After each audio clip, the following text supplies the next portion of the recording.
anniversary of 17th February, and we welcome everybody here.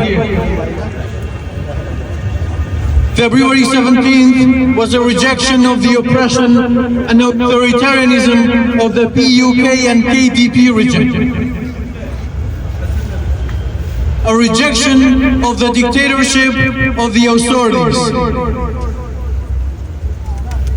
Perhaps if only the masses themselves owned these protests, we should have talked about February 17th in a different way.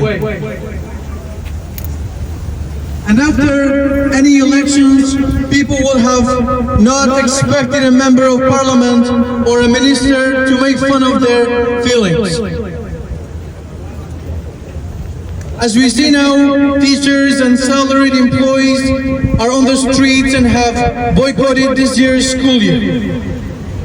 But unfortunately, they're not listened to in any way, and the authorities do not care about teachers and employees, and not even the loss of school year.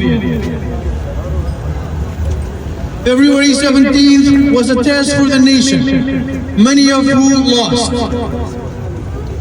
Those who were lost, willing to stone and shoot their brothers on the streets, spit in the eyes of their kids, go to their master houses and kiss their feet like slaves, just to hold on their upper ranks. And unfortunately, this resulted in the martyrdom of many innocent youth and children. The matters of February 17th and the days that follow it proudly entered the page of history.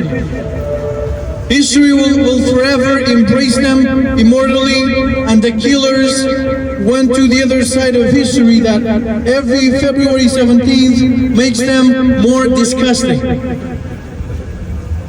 Unfortunately, February 17th did not achieve its goals to protect the public interest of the nation and make the happiest the last stage of its victory.